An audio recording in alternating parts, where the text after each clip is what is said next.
We'll call the meeting to order. Please stand for the Pledge of Allegiance.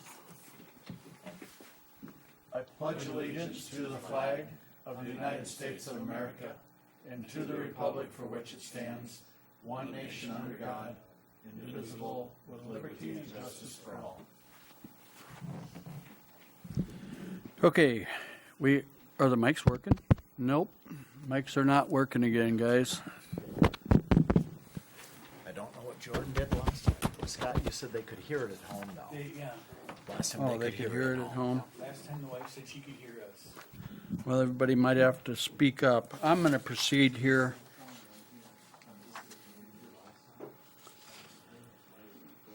Does the council want me to proceed? Can everybody hear me in the back okay for now? Okay, thank you. Tonight on the consent agenda, we have the council minutes of April 2nd, Utility Commission of March 27th, EDA January 8th and April 8th, Community Center Commission April 8th, Library Board April 9th, Park and Rec Commission April 10th. Also included are the regular bills. Council wish to take action? I would make a motion to approve the consent agenda. I'll second it. Motion by Jenny, second by Scott to approve the consent agenda. Any discussion or questions? Hearing none, all in favor signify by saying aye. Aye. Any opposed? Motion carries. Department heads.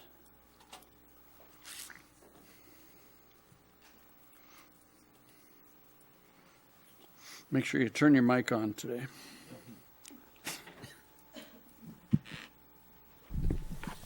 John Nelson, liquor store manager. Updating the council. Thursday, April 18th, which is this Thursday, through Tuesday, April 23rd, will be closed. They will be installing the epoxy flooring into the building. We will reopen. Our goal is to open on time at 10 a.m. on the 24th. It may be delayed a few hours, just depending on where we're at in the shelving installation process. It's up in the air right now if we're installing shelving Tuesday night or Wednesday morning to get all the new shelving up. And then I will have, sounds like I got about 12 people coming down from the liquor company, and we're going to begin setting all the product onto the shelves. So it'll kind of be crazy in there Wednesday, but our goal is to open up. And hopefully by the end of the week, every bottle is on the shelf. So, and we'll kind of be back to operating as normal. So, after that, it'll be some finishing touches, and hopefully the project will wrap up. With that, we are looking at hosting a chamber coffee open house, where we'll introduce the chamber members to what we did down there. That'll be on May 21st at 9 a.m. So we'll kind of give the chamber members a tour of what we did and how that all ended up. And then we're looking at June 4th and June 5th to kind of do an open house, grand reopening type celebration with some tastings, and the chamber would like to come down and do a ribbon cutting. So, Any questions or comments for John? Hearing none, thanks, John. Appreciate it. Other department heads? Is Tim? Nope, Tim's not going to make the trip. Okay, we have a proclamation, and we know who the liaison is, right? For the, I don't think we have a copy up here, though, Steve. No. Okay. Well, the 2024, do you have that in front of you, Marv? Would you like to read it, being the liaison to the Utility Commission? I would. I would introduce the resolution. I would second it. Resolution introduced by Marv, seconded by Jenny. Now you may proceed. Whereas water is our most valuable natural resource, and whereas drinking water serves as a vital role in daily life, serving an essential purpose to health, hydration, and hygiene, needs for the quality of life our citizens enjoy. And whereas tap water delivers public health protection, fire protection, support for our economy, and the quality of life we enjoy. And whereas the hard work performed by the entire water sector, designing capital projects, operators ensuring the safety and quality of drinking water, or a member of a pipe crew maintaining the infrastructure communities rely on to transport high-quality drinking water from its source to customer taps. And whereas the coronavirus pandemic has shown a light on the importance of drinking water for health, hydration, and hygiene needs, and whereas we all are stewards of the water infrastructure upon which current and future generations depend, and whereas the citizens of our city are called upon to help protect our source waters from pollution, practice water conservation, and get involved with their water service by familiarizing themselves with it. Now, therefore, it be resolved by the City Council of Windom, Minnesota, that the week of May 5th through the 11th, 2024 is proclaimed as Drinking Water Week. All residents are encouraged to help protect our source waters, practice water conservation, and to thank our local water operators for ensuring clean, safe drinking water for our community. Adopted by the Council the 16th day of April 2024. Any questions from the council? Roll call. Grunig, Yes. Benson, Yes. Quaid, Yes. Esplin, Yes. Nelson. Yes. I see Ryan's on the agenda coming up, so I won't put you on the spot right now. But I would like to acknowledge that Windom has great water. And our employees do an absolutely excellent job in doing their daily needs, and we appreciate that. So keep up the good work. Very good. Mr. Mayor, I would just make the request to be put on committees with shorter proclamations.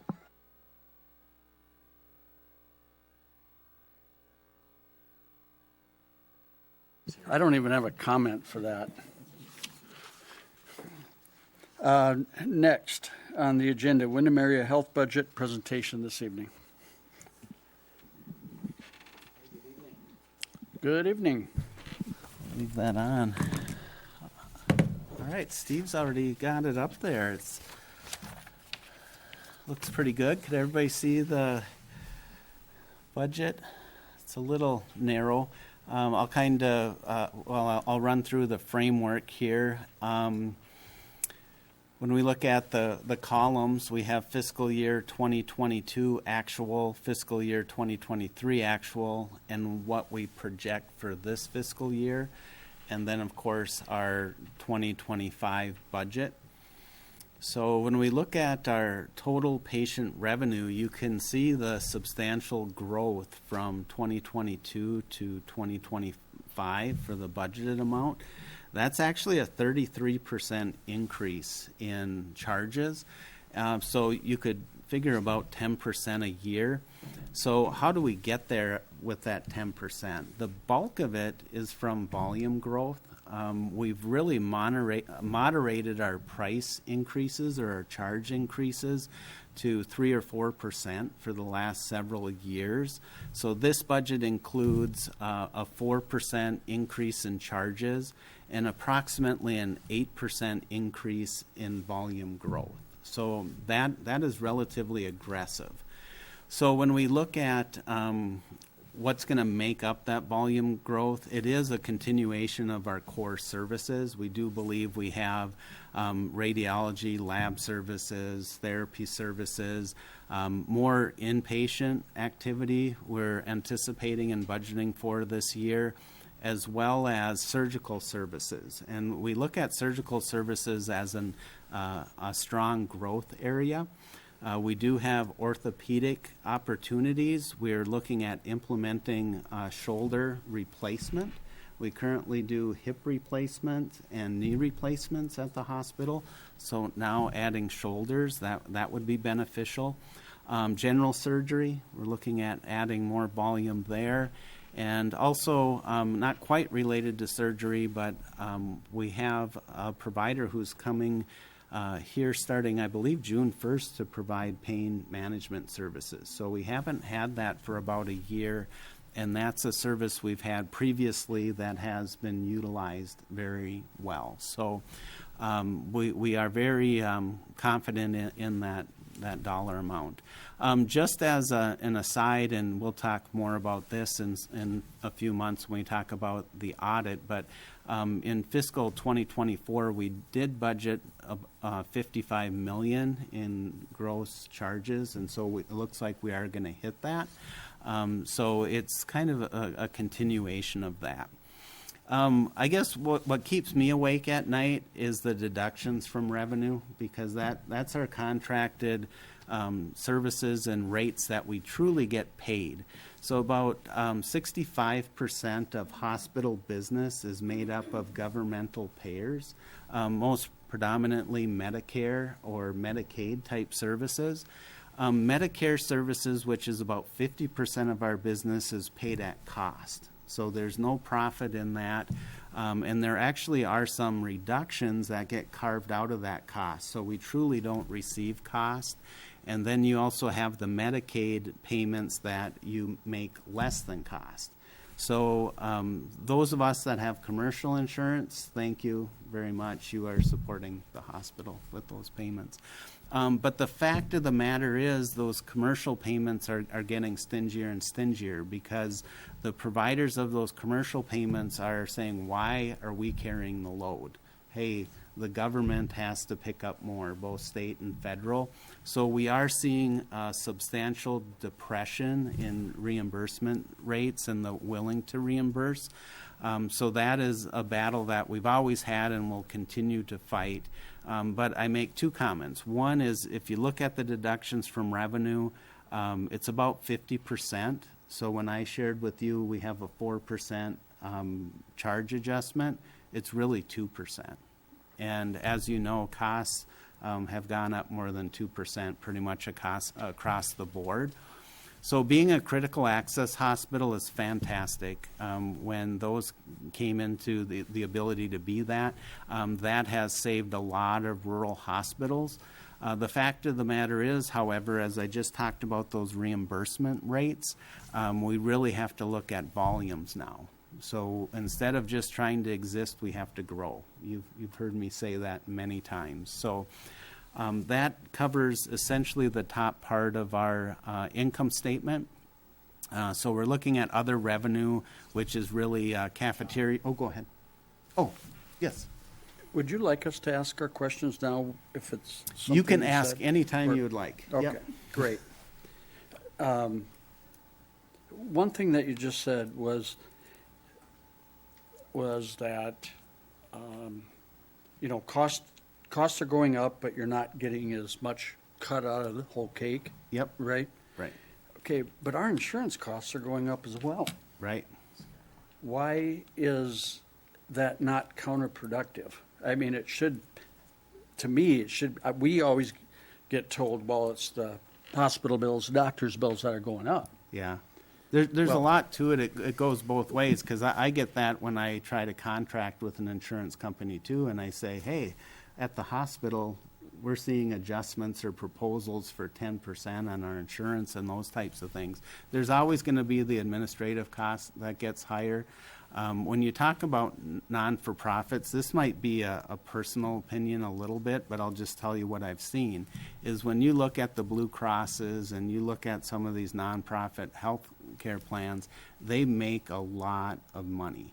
And we also have for-profit ones. United Healthcare, if you were just to Google them and look at their financials, they've been fantastic. So I'm in your camp, and I understand that as well. We're seeing those same types of things. The other side of it is the cost of care is so much more because of the technologies. So even when everybody wants the latest and greatest, so like say mammography used to be 2D, right? And so then 3D became available. Well, whether it's as good or not as good, everybody wants 3D because it's presumed to be better. Well, guess what? It costs more. So there are additional costs just to improve the quality as well. But, Thank you for that. And then one other one, you said that you are attempting to grow inpatient growth. yeah, yeah. And I've heard comments about people not, being transferred or whatever. Is that what inpatient is, actually staying at our hospital? Yep. So the idea is rather than having more patients transfer out of our facility, keep more of them close to home. A couple of years ago, we implemented a hospitalist program. So we've actually now enhanced that with the hiring of Dr. Youssef earlier this year. And so we're looking at having a more robust program that would allow us to keep more patients. And so, the win-win is the patients get cared for at home. They're still going to get that quality care.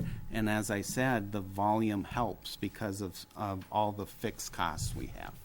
Well, I really appreciate that because I have been contacted only on basically that major thing of not being able to go out here to the hospital or local hospital and see their mom or dad or whatever the situation is. So I'm happy to hear that. Thank you. Yeah, that's great. Thanks.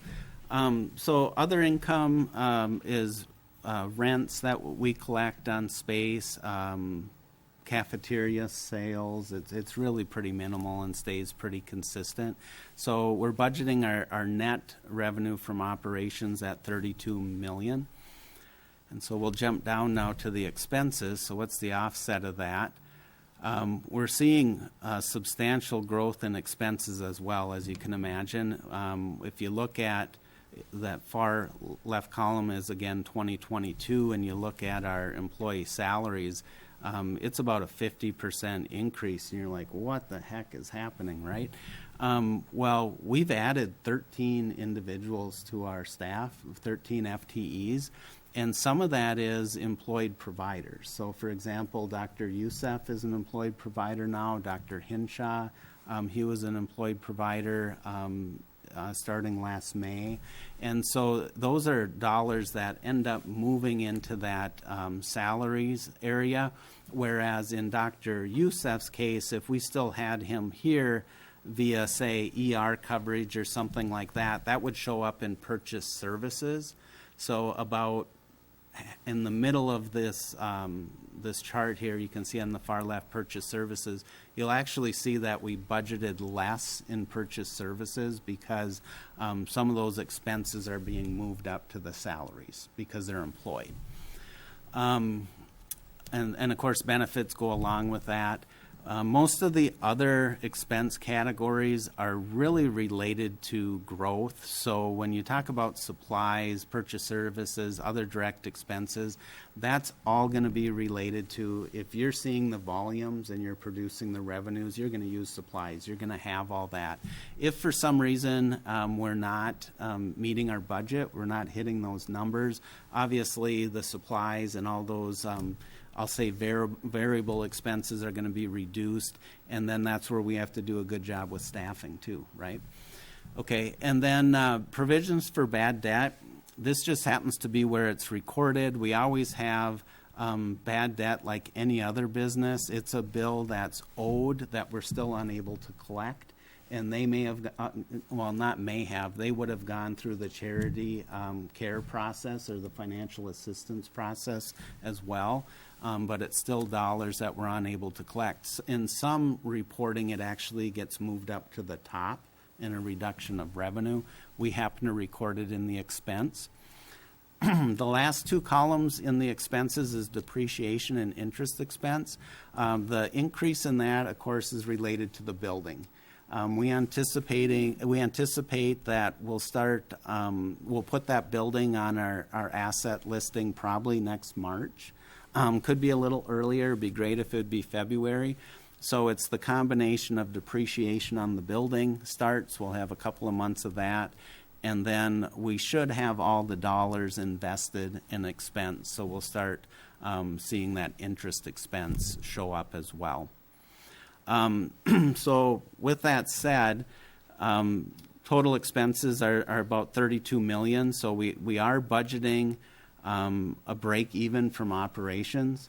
I certainly could easily adjust some numbers and say we're going to show a $200,000 loss or a $200,000 gain, but it really doesn't make sense to do that. We're in a very similar situation as last year when we budgeted a break even.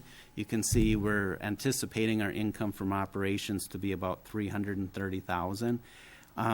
When your business grows, there's more variability in there, and so those numbers change pretty quickly.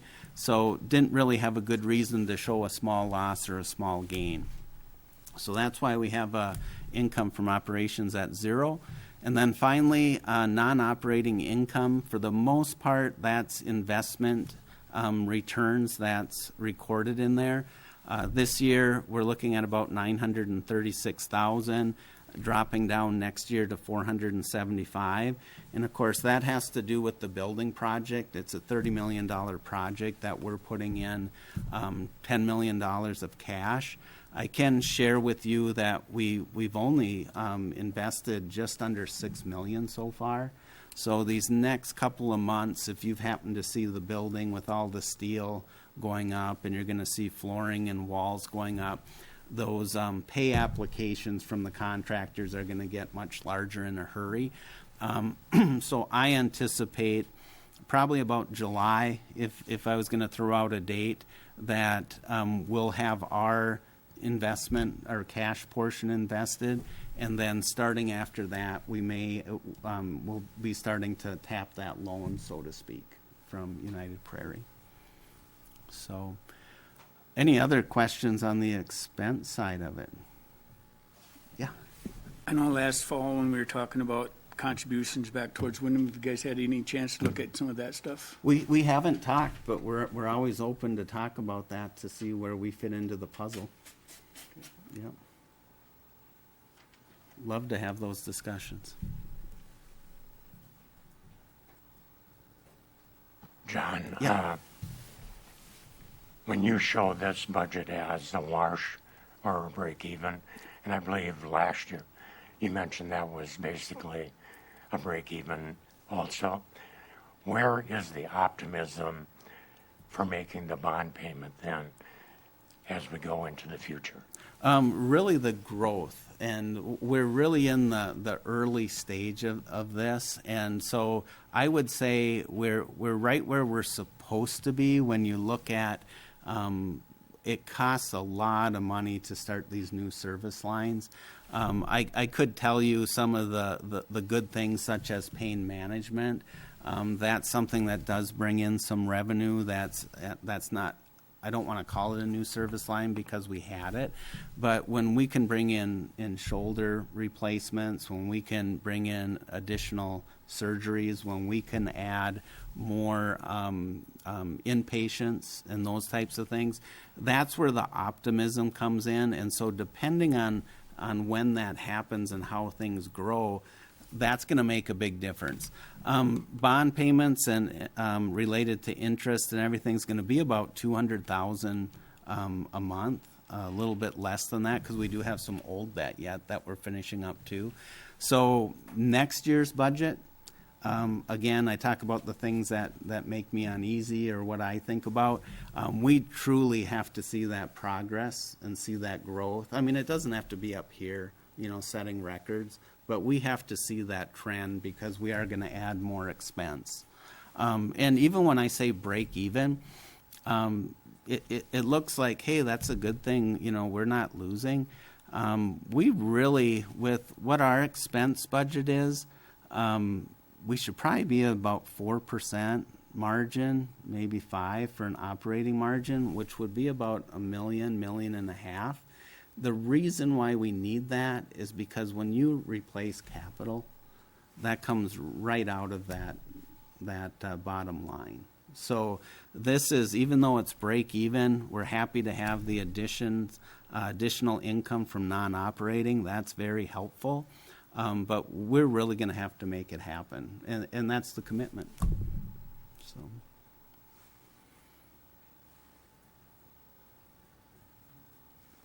So the hospital board received this presentation Tuesday. Yeah, Tuesday at a noon meeting, and it was well received. They accepted it and recommended bringing it here tonight. So thank you.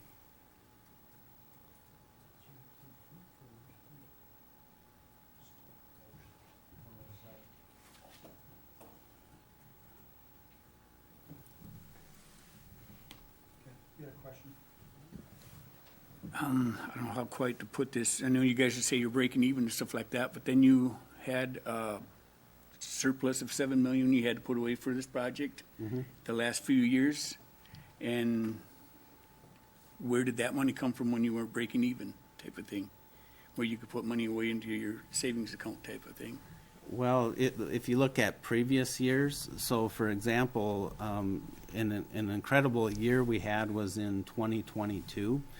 If you look at our net income from operations was $4.4 million, and we also had additional non-operating income of 3.4. A lot of that was COVID-related funds. That was an example of doing more with less, to be honest. That was coming out of COVID. And so it's really looking at everything. Is we probably had about $20 million in cash a couple of years ago. That's why we could invest the 10. I'll share something with you, and I truly want to have those discussions and make sure we do. I don't know if you've seen in the news, and I don't want to get too deep in it, but Change Healthcare is essentially a conduit for us to submit our claims before they go to the insurance companies. So I mentioned United Healthcare. They operate that Change Healthcare. And there was a cyber attack on there 6 weeks ago. So we haven't been able to receive payments for Medicare business, which I think I shared with you is our biggest payer, 50%. We're able to weather that storm because of our cash reserves.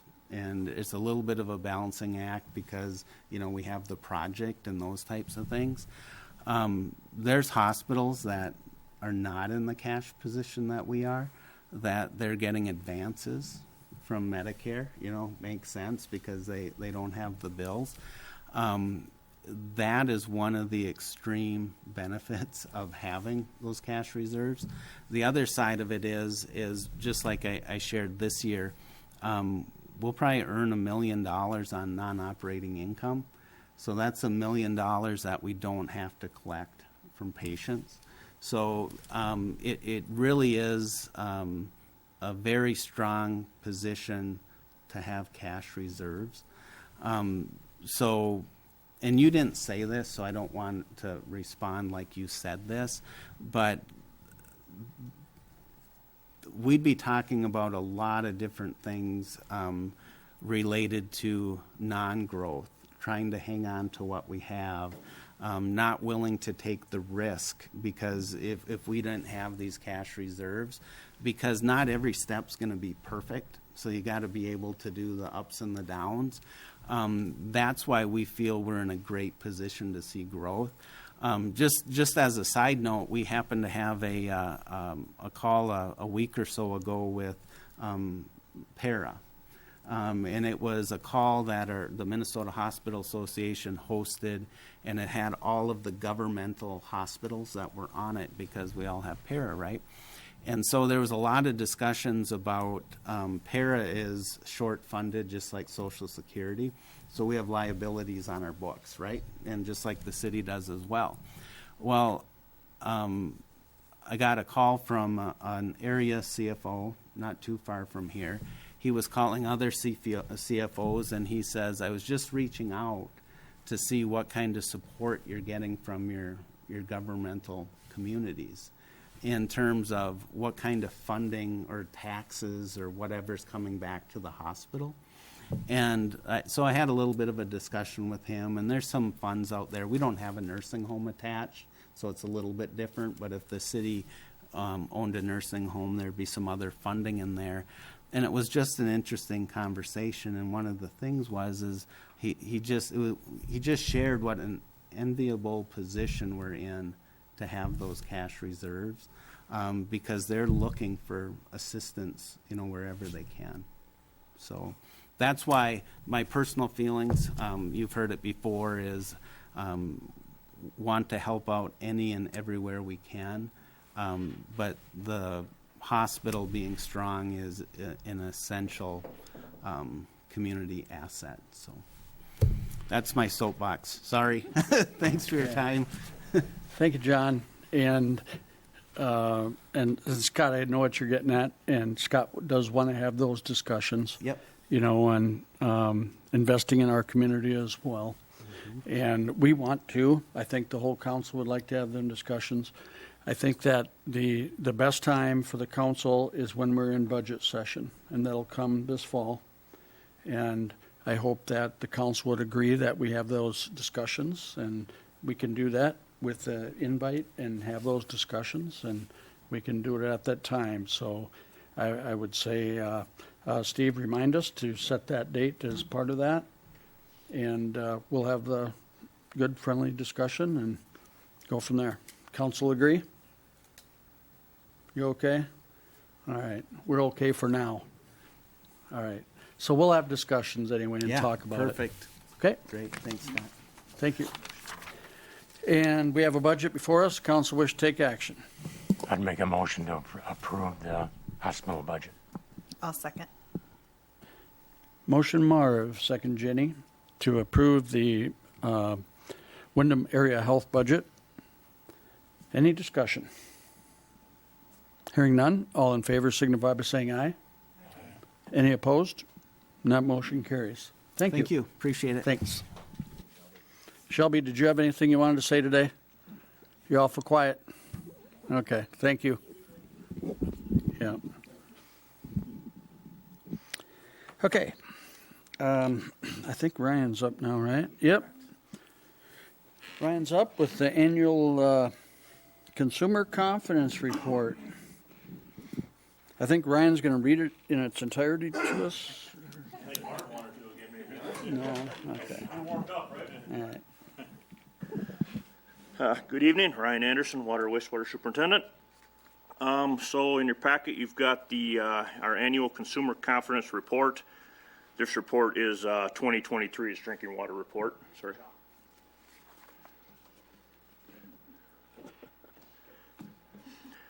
Okay, so the Consumer Confidence Report is a summary of all the water testing done throughout the year, and then presenting it here is a requirement before we submit it to the public and make it available to everybody. Done it every year, but we'll kind of just go through the highlights again here if you guys are okay with that. Page 1 just talks about what we've got, where our water's coming from. We have 8 city wells. Oh, we on? You make the sound come on. All right, we've got 8 city wells. Of those 8, we draw water for public use out of 7 of them. Well 7 is just to monitor at this time. It's been offline, gosh, I can't say how many years, long before my time, due to the proximity of well 7 to the old city landfill. It's got my contact information here on page 1. You can reach me, anybody in the public can reach me anytime at work at 831-6138 or ryan.anderson@windommn.com for an email. Jump to page 2, and it's pretty much just descriptions of what, how to interpret what you're seeing on the next couple pages. Starts with the lead and copper results here. So the lead and copper, you'll notice the dates of last sampling are July of 21. That's not something that we have to do every year. It kind of goes in cycles. So we had 22 and 23 were off. We will be doing lead and copper tests again in 24. I know Mr. Nelson, we've used your home as one of them in the past. I don't think anybody else here in the council has had to do it, but we've got about 20 different homes in town that we drop bottles off, and they provide a sample to us and get shipped in. So that will be happening again this summer, so you'll probably be hearing from me. As far as the lead copper results, at the time we were 2.6 parts per billion on lead. Their action level would be 90% of homes less than 15 parts per billion. We're far below that. And the copper, we're a little closer to the action level, but it just doesn't have the severity of lead. And I would assume just the fact that everybody's large majority of pipes in homes are copper, whereas lead has been phased out for a considerable amount of time. Both of those contaminants would be caused by corrosion of your household plumbing. Again, lead being out of service, we really don't find it anymore. Copper's much more prevalent, and we do add a C4 additive to the water. The idea behind the C4 is it actually coats the pipes to prevent the water from bleaching that copper contaminants out of the pipes itself. Nitrates, we're sitting good, 2 parts per million out of EPA action limit of 10.4. Just 19% of their action limit, so we've got a long way to go there. We're in good shape. That would come from typically runoff from fertilizer. In town, it would generally be the fertilizer. If you had a well in the country, it could be fertilizer again, but farm use versus grass or whatever you'd find in town. Barium, 16%. That 0.32 is 16% of 2 parts per million, so we're far below any concerned level there. Page 4. Got trihalomethanes and haloacidic acids and chlorine. THMs and HAAs are both byproducts of using chlorine. It's a reaction with the organic compounds found in water. So an excessive amount of chlorine use would result in higher THMs and HAAs. We've been good. We had one high, if you scroll down on that, just a half a page maybe. Sorry, right. Did we go past it? Right there, potential health effects. So during the year, we had a high THM result that was greater than the MCL. That's my first spike that I've seen since I've been in town. I guess we consider it as an anomaly. We retested that site right away, came back clean, and in addition to that, we actually, I think we supplied one extra sample rotation for the THMs and another site to sample with that. So just to be sure, but it came out clear after that. So we do feel it's an anomaly. The numbers on those go by a four quarter rolling average, so that just that one high spike gets balanced out with 3 good quarters with it. So fluoride, we're right in the suggested range. They look for 0.5 to 0.9 parts per million fluoride. Our average is 0.6 to 0.84, so we're right in where they want us to be on that. Kind of type this confidence report in with something else we've got going right now. The wellhead protection plan, where basically talks about our drinking water sources specifically.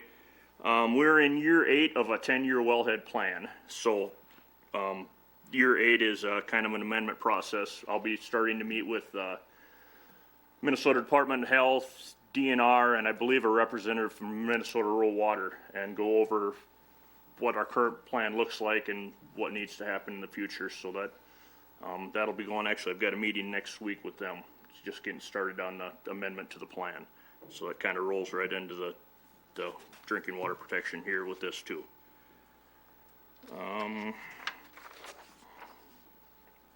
And then the lead in the drinking water on page 6. We've got the lead copper rule, so LCRR, lead copper rule revision takes effect October 16th of 2024. What that means for us specifically is that we have to have a full inventory of all of our water lines within the city, public and private.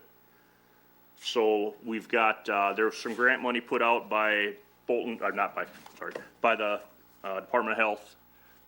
We contracted with Bolton and Mank. They've done most of our water, wastewater work in the past several years.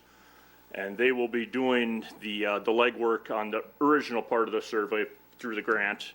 Actually, they're stopping tomorrow to pick up all my paper mapping. And so the benefit of that is we'll get all those old paper maps on, they'll scan them in and have them available on the computer, just make it easier for us to use them too. You'll be able to download those into our Empower system. That's, well, it'll go to Bolton and Manka. There's no reason we can't shift that right over to Empower also. So yeah, both should be able to use them on both systems. And again, they're coming tomorrow to pick that up. That entire inventory has to be done by October 16th. So after they do their preliminary survey, we will also be putting flyers or a notice of some kind out, probably a flyer in the mailings, asking homeowners to, it'll be a one-page front and back survey of the water line coming into their home. So what we're asking, or will be asking, is for people to take a look at what their service line is made of, copper, PVC, whatever material they've got, and supply us with a picture of that for our records, and that'll all go into that inventory that we'll submit to the state.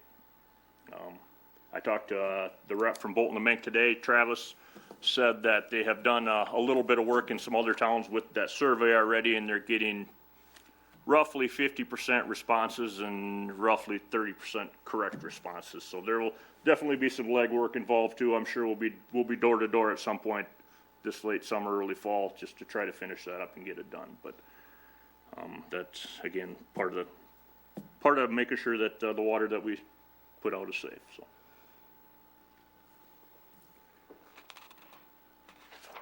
Yes. Any questions on the report?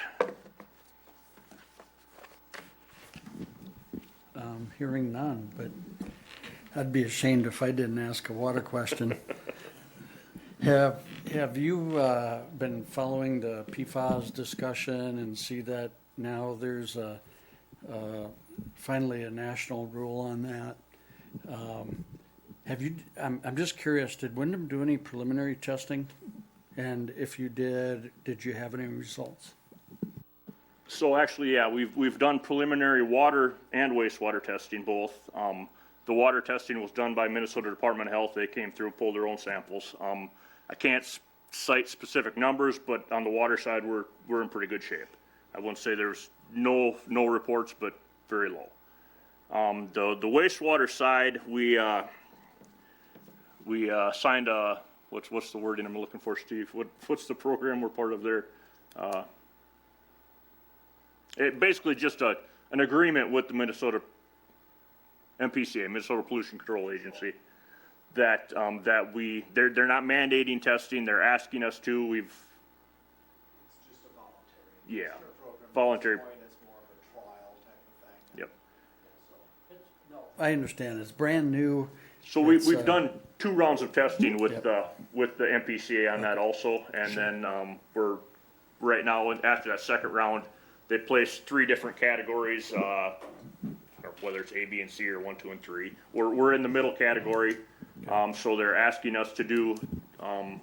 There will be additional testing down the road, but they're also looking for a pollutant management plan from us, and so kind of us trying to target where we think those pollutants are coming from within the city, and working with industry more than likely where it's coming from, and trying to get them the specific pollutants out of use.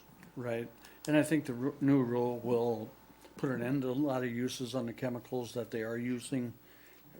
Even, it's amazing the PFAS that are in our household chemicals, everyday activities, it's just so numerous, you're not gonna keep it out of anywhere, quite honestly, so. But, thank you, Ryan, appreciate it, thanks. Next. Community Center wants to spend some money. That's a good thing they had it before they came and asked.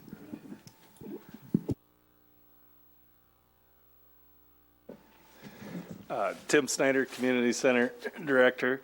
Before you tonight, a little bit of a replacement. Our Community Center Commission met last Monday.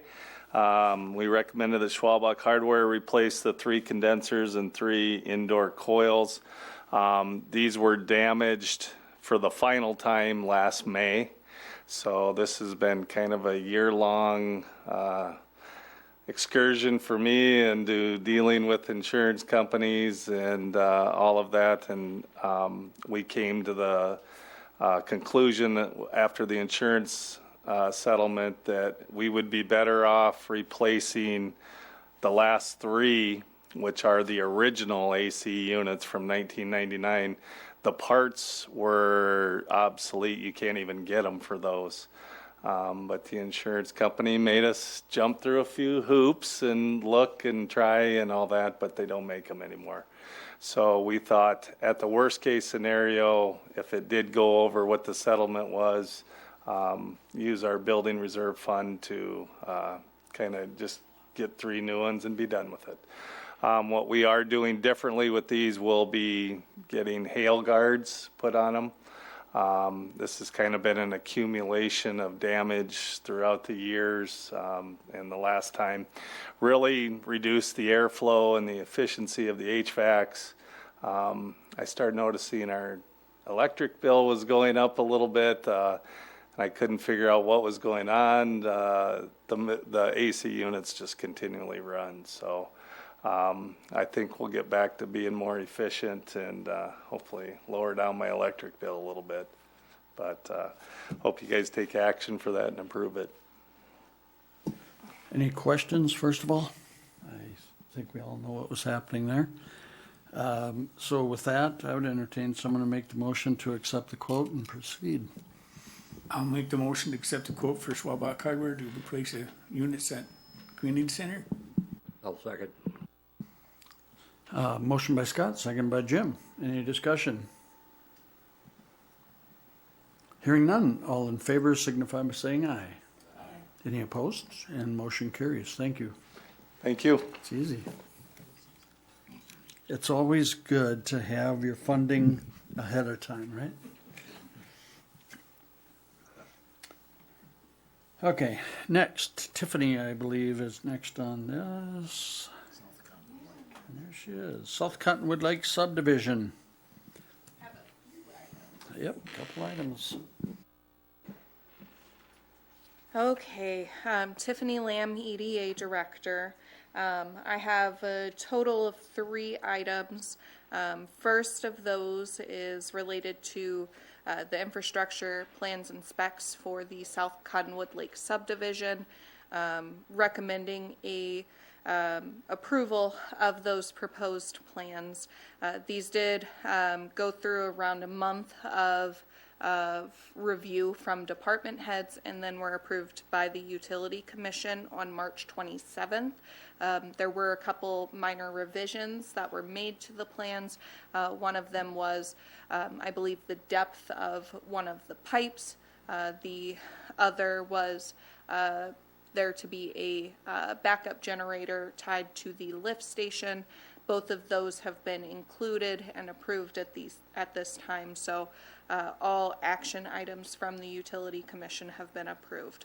As far as a little background on this, there was a development agreement in March of 2022 between the city and DVK Diversified for the former Simstone property for this new subdivision. Previously, at the end of last year and beginning of this year, City Council did approve the platting and the PUD process on the subdivision. And so now we're at the next step listed within the development agreement, which is that these technical specifications and then the plans come before Utility Commission and then the City Council. Like I said, they've been reviewed by department heads. We did not have any major comments from department heads that have not been addressed at this point. And then they've been through the Utility Commission and approved at that time. Does the council have any questions first? Okay. It's good to see there's some action going on out there now.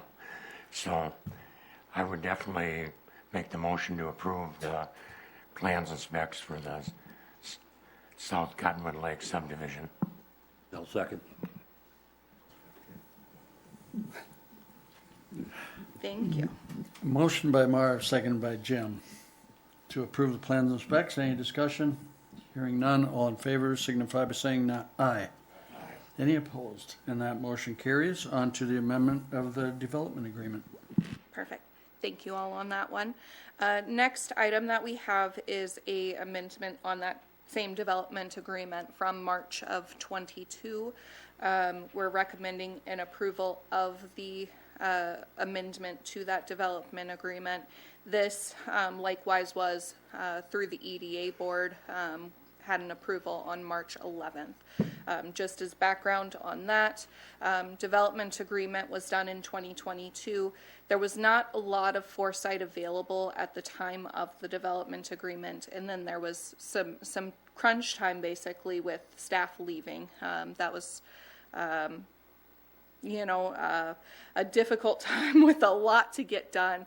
And so there was a extension essentially available for the listed possessory period for Simstone on the property there.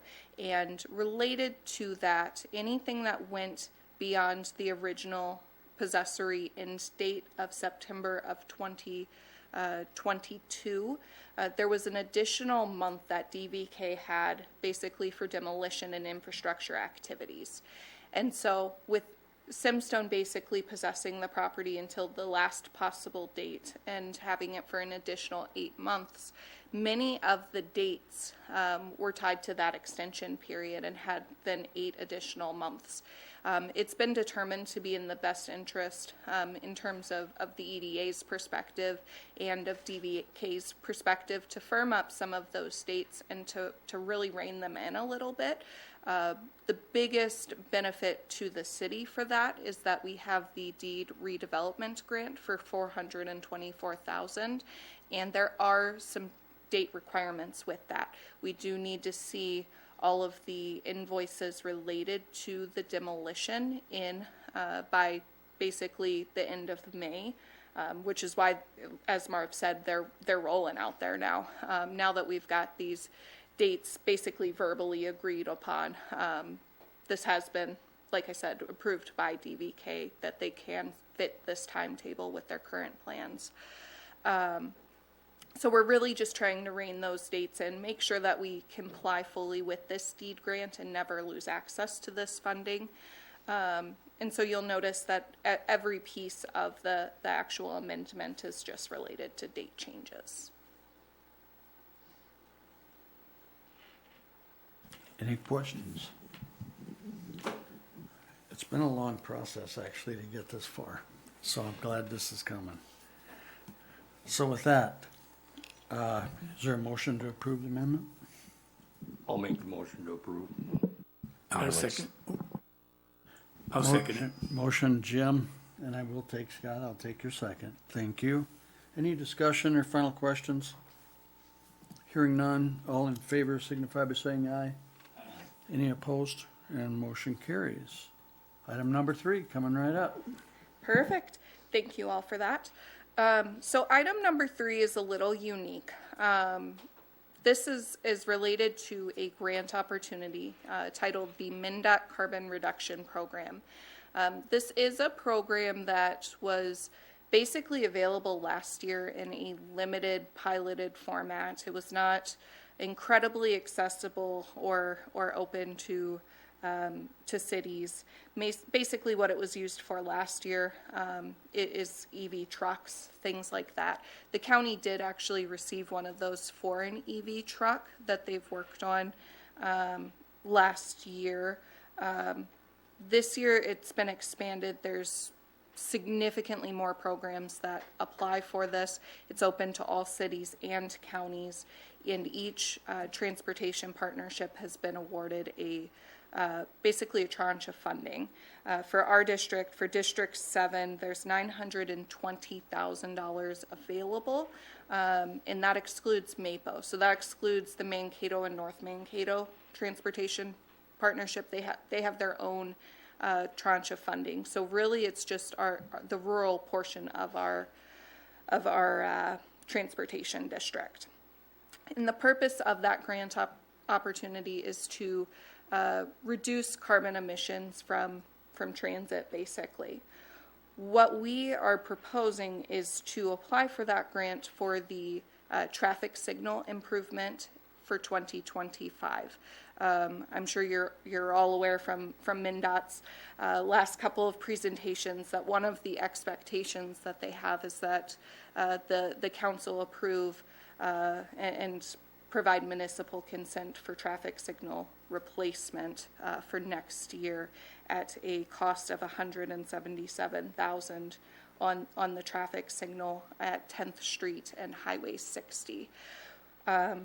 Given the fact that that's a cost share that is anticipated that they will basically require, just being proactive towards that, this is an opportunity to reduce that by 80% and make it the city's cost basically $35,400.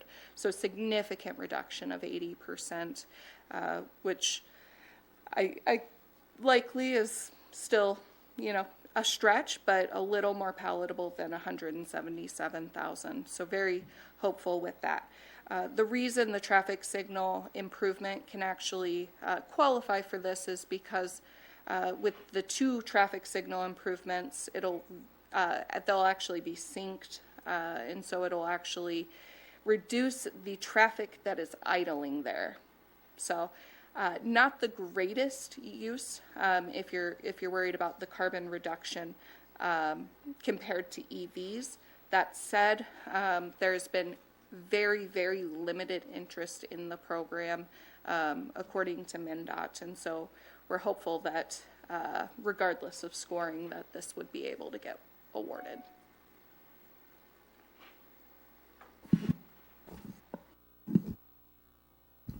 If you're awarded that, would the council feel a little bit better about the traffic lights? Absolutely. And Jim says, yes. So, what's the council think? Any questions for Tiffany first? I would think one thing to be aware of, it's up to 80%, correct? So it can be 20, 40, or 60 also. That is a possibility. There is a question listed on the application that is actually if you would accept partial funding for the project. So that is true, absolutely. I would assume that any funding is better than no funding in that capacity, but it is an important distinction, so thank you. The other piece that I did forget to share is that this did go through the EDA board on April 8th, and then since it is federal dollars being administered by MnDOT, the county must sponsor, as we're a city under 5,000. So I did go before the county board this morning, and they did approve that sponsorship. I have a question for the council regarding that question, whether you'll take less. And I don't think you should. I'm being serious, because we have $177,000, and the council has been adamant that we don't want to pay for it, right? Wouldn't you go after the maximum? Hearing the comments, I'm basing it on some of Tiffany's comments, that there's not a lot of people going after this, or at least last year. Okay, don't tell any other communities. But you know what I'm saying, though, is why don't you go for it? I wouldn't, if they back off and say you only get 20%, boy, I wish I would have said 80. You know, I don't know. It's a question I think the council needs to. I understand that. But I just wanted to point that out. And Steve told me to ask a question. But I think it is a good question. Otherwise, it puts Tiffany in a tough position. Yes, to 'cause make she- that to decision, make that and decision we would for blame you. her. Well, you would wonder why staff. That's a did that. kind way of saying we'd blame Tiffany. You can write me. Yes. Well, if we can't afford it, they're still gonna put it in, correct? And we're gonna, yeah. Are they gonna turn the lights off or anywhere, you know? I guess Well, I feel the same way you do.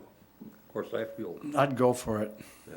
I just from your explanation, there hasn't been a lot of interest in the program. And with that kind of dollars, I would, who makes the decision? Who is this through? D7 makes the decision. I do I would have put a 80%. I have a meeting set up with them this upcoming Tuesday, April 23rd, to discuss where the actual carbon savings end at for the application, because we must do the calculation on that as a piece of this. At that time, I do intend to ask if we are able to use their investment as the local match. I Oh, we strongly doubt that they would allow that, but it's a possibility, and I do intend to ask about that part. Okay. I'll make a motion to accept the grant application and vote no to the less than 80%. Okay. Well, okay. Without setting a percentage. Yeah, Right. without setting a percentage, yeah. Whoop. I gotta take the second. I got a motion on the floor. Is there a second? I was second. Okay, we got a second from Jim. Okay. It is. It will, oh, it is a resolution, sorry. Boy, Mary's on top of it back there. Okay, very good. Okay. And so we're gonna leave that up to Tiffany? We have no faults either way? I have heard the Or do you input. want? Well, it's a win-win But either way, so. it is. Yeah, we'll take it. But the way I it has think you to need be. to ask the question, make sure that's gonna really dictate your answer, isn't it? Or, I mean, Well, she's got council input and can yeah, convey that to. convey that. Yep. We sure don't wanna give up the extra money if it's available for us to use for that purpose. As far as I'm concerned, they can keep their hands out of here, just leave our highway alone. That's not in the resolution, no, Jim. He seconded it. No, you seconded it, but it's not in the resolution, Jim. Okay, is that fair enough? Are we good? I think that's fair. I will just state for the public connected to Jim's question, the traffic signals, they actually have expressed an interest in moving forward with regardless of the rest of their plans. So that they are treating as a separate piece, so to speak.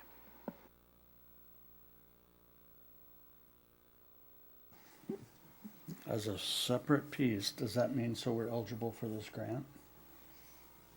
Well, it could be. Okay, I'm gonna just take the motion and the second on this resolution. Any more questions? I'm not asking any more. Are we clear? Steve, do you know where we're at? Yes. Then would you do the roll call? Benson, Yes. Esplin. Yes. Nelson. Yes. Quaid, Yes. Grunig. Thank you. I am a little just confused on why do they even ask that question, whether you'd be willing to accept less? Isn't it ultimately their decision?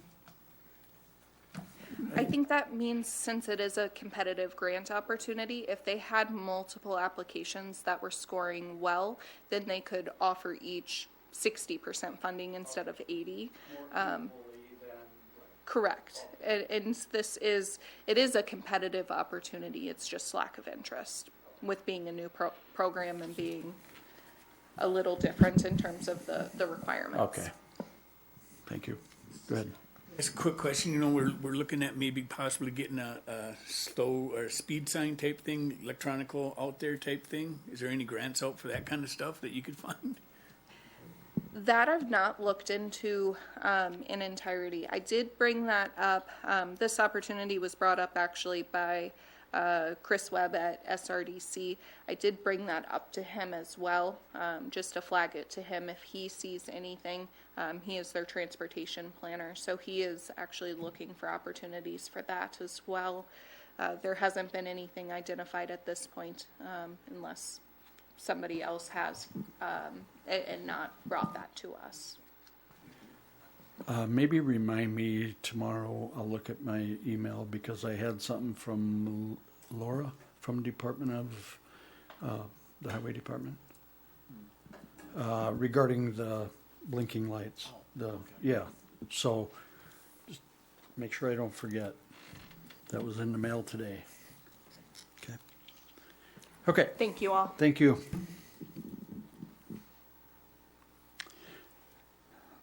Well, look at that. Next on the agenda is a call for a public hearing for MnDOT layout of Trunk Highway 60. Yeah, so at the last council meeting that MnDOT was at, they kind of went through what their plans are for not only the traffic signal, but the three-lane concept. And as part of that process, they would be requesting municipal consent. And so the letter they sent to us is in the packet. Essentially, the clock starts on the process. And so the first thing was their notification to us with that letter, and then we had 15 days to set a public hearing. We got the letter on the 8th of April, so that gives us until the 23rd. So at this council meeting, we needed to set a public hearing. That public hearing had to be within a 60-day window. And so what I've tentatively put in this resolution calling for the public hearing is having the public hearing June 4th. And that's kind of towards the end of that 60-day window. Reason for that is MnDOT was going to have some open houses along the way and have some other opportunities for public input prior to the public meeting. And so this would allow some time there. There's also a 30-day notice. It's no more than 30, no less than 10-day notice on the public hearing. So we need to, have that out. So what this resolution would be is to set a public hearing for, I said the 4th of June. Yep, that is correct. It is the 4th of June is that council meeting. So we'd set the public hearing for then. Once you've held the public hearing, then the city has up to 90 days to have a vote then on the municipal consent. And so we haven't flushed out that part of the process yet, but this is the first step in setting the public hearing. Once that's set, MnDOT can go forward with their open houses. We can then get the notices out for the public meeting, have the public meeting, and then move on in the process. So this is rather a perfunctory administrative type of function for the council to set the public hearing for the 4th of June. I'll make a motion to introduce the resolution to call for the public hearing. I would second. Resolution introduced by Dennis, second by Marv. Any other comments? Scott? Just a quick one, and would we have the public hearing down here, or could we have it at the community center, being it's such a overwhelming thing for the city of Windom, people want to talk about type of thing? So I think we could end up with a lot of people. Yeah, you have a little bit of time. You can set where it is. So if you want to have that discussion, we can certainly take a look at it. I know that MnDOT. Talking about those for ours. Correct. MnDOT, I believe, has already contacted the community center looking for space to have their open houses. Now, the official public hearing itself, you can decide where you'd like to have that. We've got the TV here and all that kind of stuff. If we move to the community center, we don't have that ability. So there's pros and cons of locations, but you certainly can have that conversation. But this does say here, correct or not? Isn't that setting the? It just sets public hearing. Correct. We say in the notice we're gonna have it at City Hall, but we can, certainly amend that if we needed, if. Okay. But How I'm much not anticipating- advertising is this gonna take, this public meeting? Is the city gonna have to pay for that? I believe the public meetings that they're having, the open houses, MnDOT will be advertising those, and we'll be certainly helping them do that. If we can put it on our website, we have it, the local media's here, we'll be doing, that kind of a release. I don't know, it probably wouldn't hurt for us to do an ad in the paper or in the radio, just to let folks know. So, yeah, there probably will be some cost to that, but, the open houses are theirs. Public hearing, that's our responsibility. The reason I ask is because I heard a lot of unfortunate leads from them the last meeting. We were stuck with it, whether we liked it or not. So if they want to have a meeting, I'd say let them pay for it.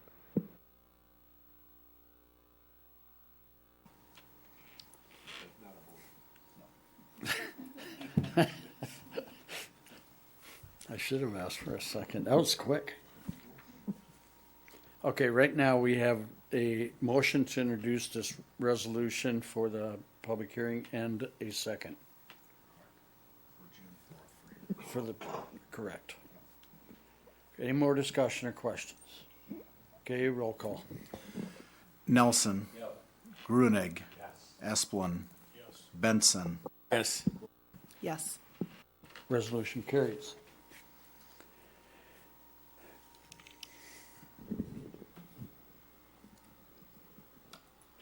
Okay, and if you need more clarification, contact Steve and he'll let you know. Yep. Okay, street closure request, that is for June 6th. And that is for the Windom Chamber pedal pole. I didn't see, is it in the notes what portions? Yeah, it was. Yeah, it's for closing 4th Avenue between 9th and 10th Street. It didn't have a time on it, but that is the section and the date. I'd make the motion to approve the street closure request for June 6th, 2024. I'll second. Motion Marv, second Jim, to approve the request of the street closure for the pedal pole. Any comments? All in favor signify by saying aye. Any opposed? Motion carries. We are to the 2024 urban deer hunt. Steve, you put a lot in the packet. What do you got to say? All right, thank you, Mayor. So we did the hunt last year. I had talked to Devin Copperwood, Officer Copperwood, or Sergeant Copperwood, ran that program, did a very good job doing that, and certainly appreciated all his help for that. He let us know that there were 8 permits that were issued and 5 deer harvested. So that was the statistical number for that. DNR had approved us for up to 30. It was 15 hunters with 2 deer per person. So that tells you where we were at last year. Since last year was the first year of the program, there was quite a bit of discussion at the council about setting parameters and locations and things like that. Now with a little experience behind us, I framed, I think, 4 or 5 questions here that we kind of wanted maybe some clarification on for this year. The Parks and Rec Commission did discuss it at their last meeting. They are recommending that the 24 hunt could continue. They don't have any objections. They didn't have any changes as far as using Mayflower Park. The Park and Rec Commission also was in favor if you wish to include Ringel, which is the Wellfield area along River Road out towards the high school. That was some discussion here last year.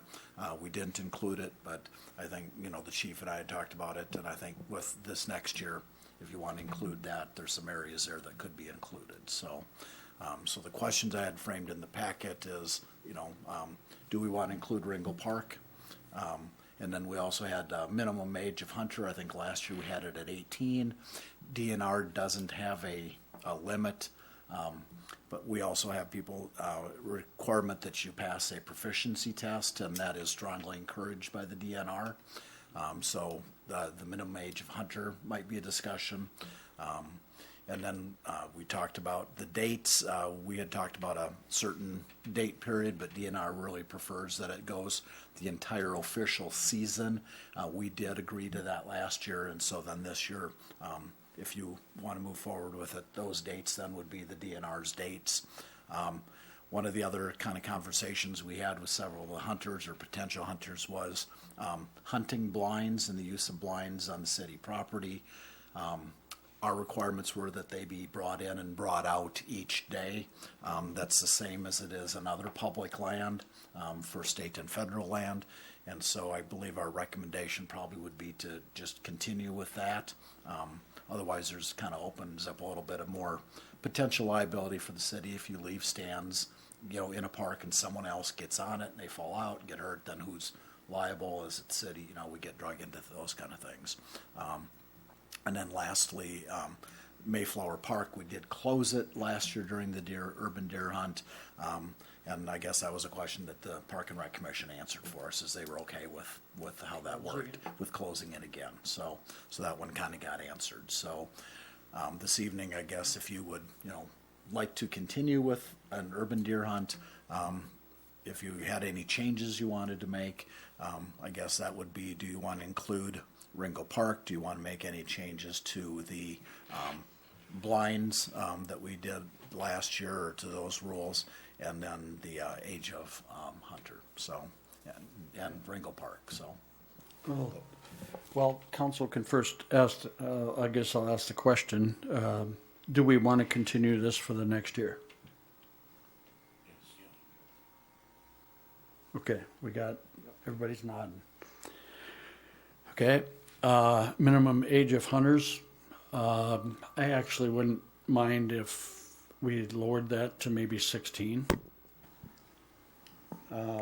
Give maybe some of, at least probably our seniors maybe would have some time. I know there's not a lot of time before and after school, but they might be able to get there a weekend or something like that. So might be a good idea. Council's thoughts? 16? I think 16. Okay, 16 on consensus. And Ringo Park, I really wanted to hunt there last year, but I hope we can do that. We have consent by the Park and Rec Commission with that. I do think the one question, kind of in the same thing, has there been any more discussion with, the main one was the golf course. They had mentioned it. Did anything get brought up? Did Devin say, or it's not included in this year? So they'll have to No, work on it we haven't maybe had next year. conversation with them about it. Okay. I know Devin talked about, maybe involving more of the Deer Hunters Association, local guys, and they expressed some interest in being more involved in it. So hopefully that will help us increase our numbers. And if we get to that point where we then do need additional, then that would be a good conversation to maybe have down the line with the golf course. So For next year or something. Yep, correct. Hey, Walk before we run, right? it sounds like. Right. Okay. And, the hunting blinds, and I was out there and hunted last year. It's a pain in the rear to bring your blind in and out, but I think it's right because of the liability thing. You can buy climbing stands, then it's your own fault, I guess. Ground blinds. We use ground blinds, but one thing on the ground blinds, even anywhere you hunt now, they have to have that orange patch on top. You better make sure you gets that in the rules. So I think it's like a 24 by 24 or something. And then Mayflower Park being closed. I appreciate the Park and Rec for saying we could close that. Even with it closed, I would caution people that they will still walk through there even though they put a 4x8 sheet of plywood, painted it orange with instructions, there were people still walking through there. So the hunters know it, you know, we communicated too, there's people that will show up and still walk through there. So, you know, it's part of that, be careful. Regardless where you're hunting, not just in city limits, anywhere. So, okay, everything discussed, a consensus of the council members? Is that good enough, Steve, or do you want to vote on it? Yeah, I guess if you would have, I have the items down that, you discussed about the age, and we'll share those with Devin. We'll make those changes in this. So if you want to approve the actual 2024 application for the deer hunt with the amendments to the rules, and then I would be good with that. I'll make a motion to approve the 2024 deer hunter amendments to what we got written down there for 2024. I'll second. Motion by Scott, second by Jenny, to approve the 2024 deer hunt as noted. Any questions? Just one more comment that some people had asked about private landowners, and they said, let's get one thing at a time. We'll start 1 year. We're opening it up more towards the northern half of Windom, and maybe next year after that, we could look at private land type of thing. One step at a time. Okay, sounds good. We had a motion and a second. All in favor signify by saying aye. Any opposed? Motion carries. Thanks, everybody. Personnel Committee. Am I looking at Marv or am I looking at Steve? Okay. Or the chief? Oh, okay. Okay. Good, three of us. I'm good.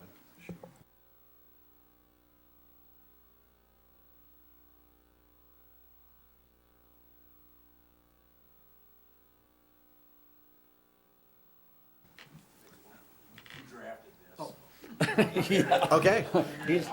All right, Scott's here to answer questions. So, just kind of a little background. Our assistant chief, Corey Hilsheim, resigned in March, and so we're talking about how to basically best fill our leadership roles over at the Windom PD.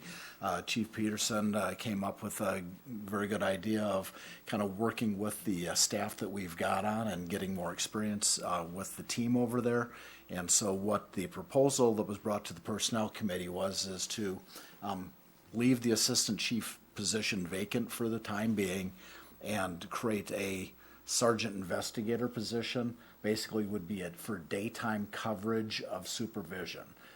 Right now, Sergeant Copperroot is covering kind of the night activity there, and then during the day, Chief Peterson is there, but kind of needs a second in command on site in case he's out of town or something else is going on.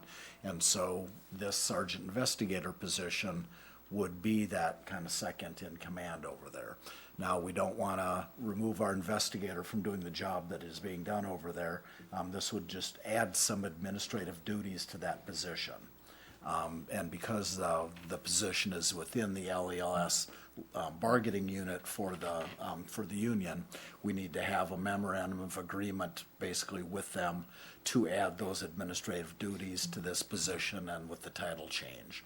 And so Personnel Committee talked over with Chief Peterson, myself, and is unanimously recommended to the council that we move forward with proposing this new position to LELS, which is the police union. We've had, Chief Peterson and I had conversation with their representative. It was very positive. The MOU or MOA that's attached to this agenda item, I drafted that based off some of the pieces we've got in the current labor agreement, and we submitted that to LELS. They did not have any changes at this time to it.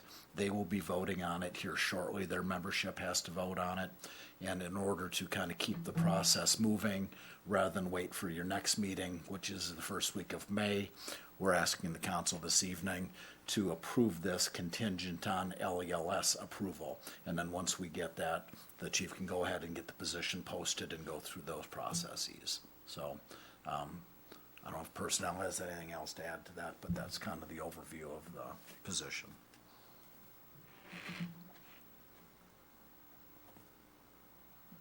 Council action? I would make a motion to approve the memorandum of agreement with LELS, or pending LELS's approval. And I would second. Motion by Jenny, seconded by Marv to approve the MOA. Yep, MOA with LELS, pending their approval. Any discussion? All in favor signify by saying aye. Any opposed, same sign. Motion carries. Thank you for those kind words, Scott.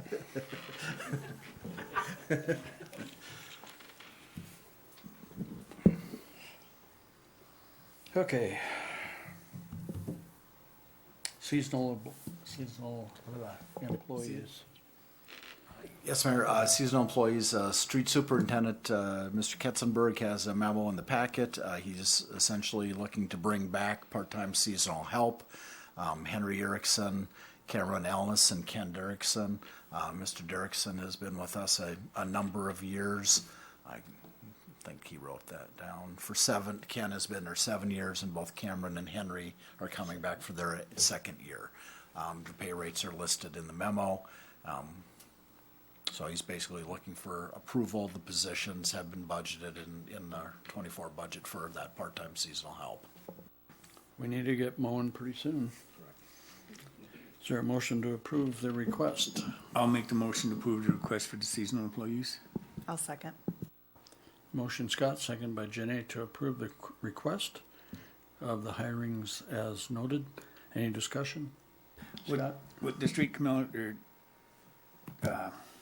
John said, it'd be nice when they did come back that he doesn't have to do too much retraining or stuff like that, because they're already into where they need to be, so that's gonna be help them out budget-wise, so they doesn't have to do a lot of retraining with the folks, so it's kinda nice that they are coming back and just say thanks to them guys for coming back.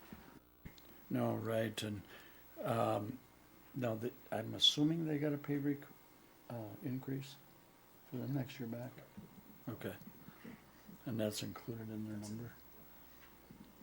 Okay, any other comments? Hearing none, all in favor signify by saying aye. Any opposed? Motion carries.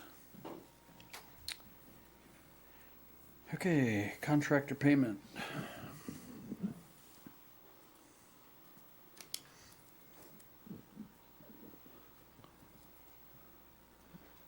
You can look at yourself at the camera, John.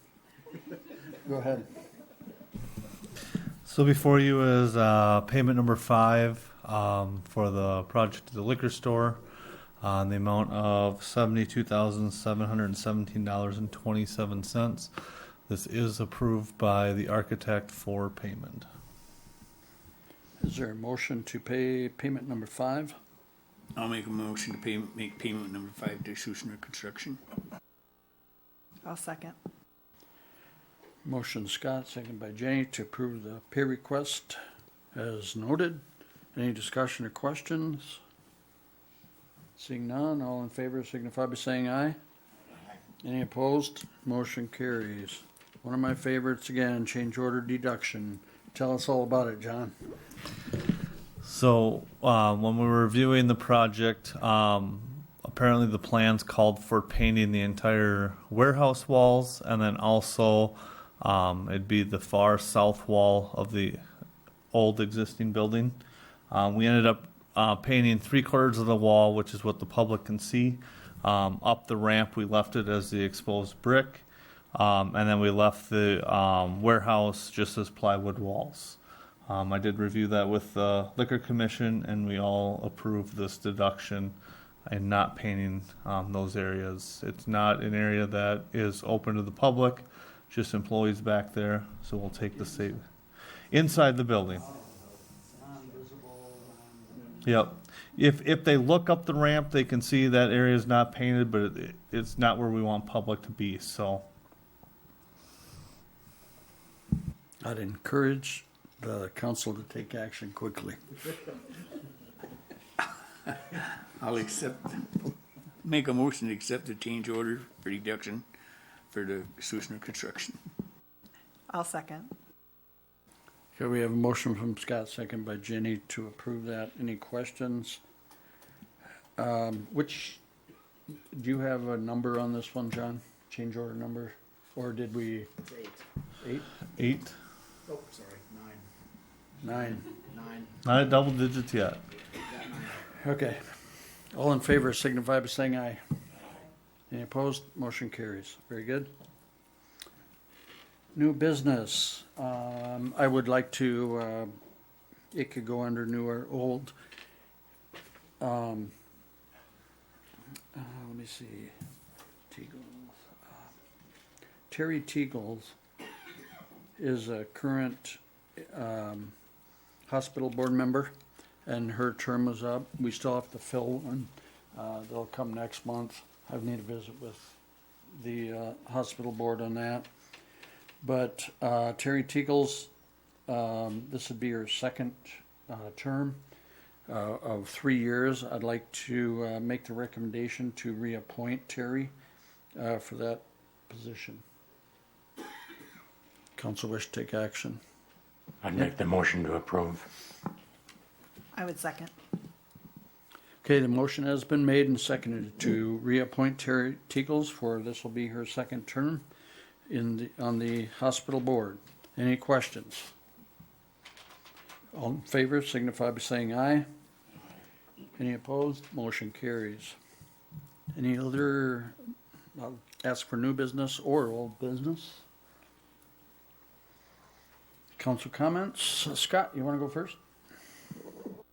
Just with the latest things that's been going on around Cottonwood County area people, as far as getting out in the lakes and getting out in the water, please bring your life jackets with you. There's been a tragedy that's happened within the last few days, and it doesn't have to happen. We just need to be more vigilant of what's going on around us and with the people that we love and take care of. We just need to put life jackets where they need to be. It just has to happen. Thank you. Jenny. Okay, I have a couple things. The street committee has been starting to talk and prioritize. I know the community is concerned about our streets. We need to start prioritizing and mapping out for street repairs and budgets and for the future. And we need to look at, years out because these are very expensive things. Since we did not get that grant funding that we were hoping maybe we would, that may reprioritize a few things. And so I think the street committee needs to get together and be looking at that and getting that information out, because I know I've had some public just want to know like what is the plan and what kind of years are we looking at by my residents and that kind of stuff. And so I think, that's important. All of us like to budget and plan. And so I think to let the public know what streets are planned for what years looking out, down the road. I mean, I know we can't forecast what kind of money we'll have, but we could say, hey, this is what we'd like to do if budgeting, allows us. But I would like to see us get something out and get that to the public for them to just be aware of what we're looking at. The other, I guess, pet peeve of mine is spring cleanup for the city is not set until May 18th. That is over a month away.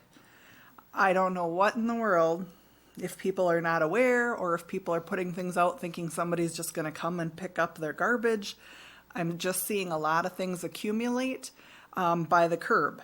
And to me, it doesn't look like stuff that is like, oh, I have this dresser and maybe somebody will use it and I'm just setting it out for somebody to come and take. It's like mattresses that are falling apart and things that are broken. These are not things that probably anybody's going to come and just pick up from your front yard. And so it can't sit out there for a month.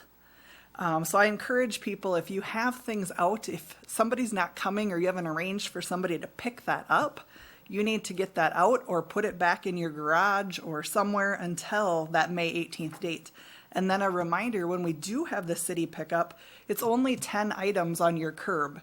And so I'm seeing a lot of places that right now have more than 10 items. So it's not going to pick up all your items. 10 items, anything else you have to bring to the dumpster that's going to be placed out. So again, why have it out in the weather and everything between now and May 18th, bring that back in your garage. May 18th, you can take as much stuff as you want down to the dumpster that will be available for free for City of Windom residents to get rid of their things.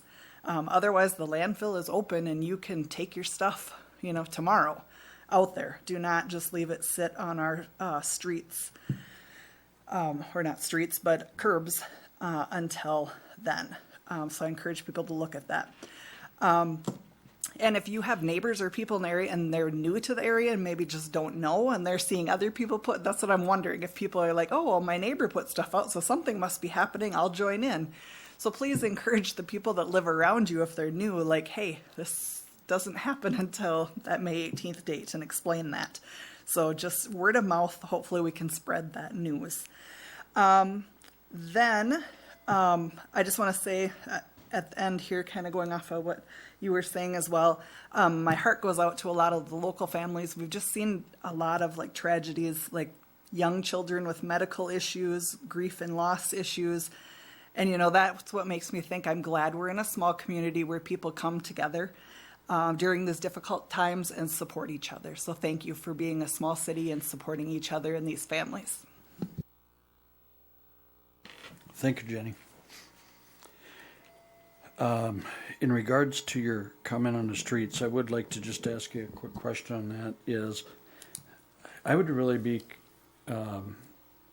would like to take a look at I'd like to know the numbers on both full construction, like water, sewer, storm sewer versus just overlays, because I think that'd be valuable, because I know there's some community members in my area that would be willing to pay for part of an overlay, on some type of process, but not necessarily, it doesn't need anything else.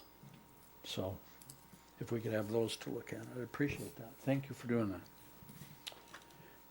Dennis? Yeah, I know I've seen several estimates on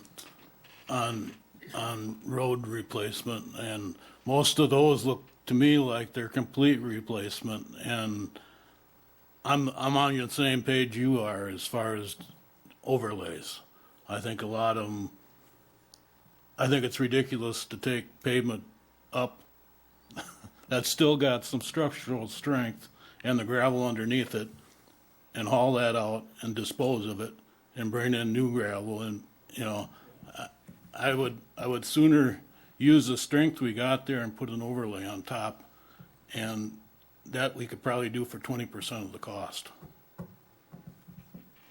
Yeah, and I don't want to try to be an engineer, and I know there's significant value to having a good base underneath it, and I think it would probably take some testing on some of them, and whatnot, to see if it's fit. I don't want it to crumble in years, but that ain't my point. But some of them, it just feels like we're kicking down the road and they're getting worse.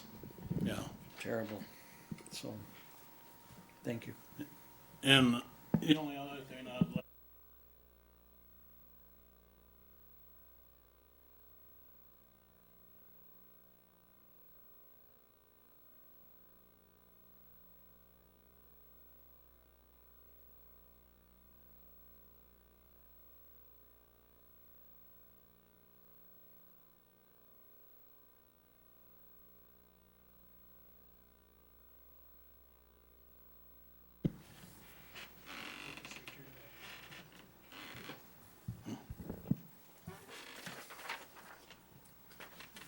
I'm just going to read a comment because you brought that up so eloquently. This is a public comment from a citizen in Windom, lives on River Road. This is regarding the 3-lane discussion. Highway 60 is busy. Forget the 3-lane. Myself and anyone I have talked to do not want it. Actually, we want the 4-lane back. Cannot understand why this change was made. There wasn't an issue that we could see before. This is now with the bogging down of our community, especially with the semis. Please restore to 4 lanes. Thank you. I mean, I understand it's out there. And I don't know all the answers. Mark? I just had a question I should have probably asked the chief.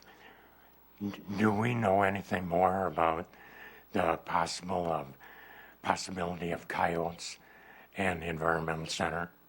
No.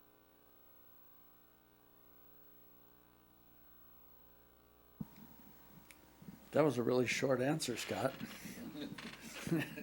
Jim? Okay. Steve? Just to echo Councilmember Quaid's passion speech about not putting stuff out on the curbs. I've driven by a few houses and it looks pretty tough, and certainly would ask that people not do that until, just the week before the event itself, so. But if you do have electronic items, things like that, the county is doing electronic recycling this weekend on the 20th. So. Can they get ticketed for having? It takes 2 months to get the notices out. Yeah. Okay. And tell you what, I was welcoming the nice rainfall that we've had recently. Probably over 1.5 inches, I would say, on average around the last couple days, roughly. So had a nice shot just as I was coming back in town tonight. So that's looking good. And that's it. We're going to adjourn by unanimous consent. Thank you, everyone.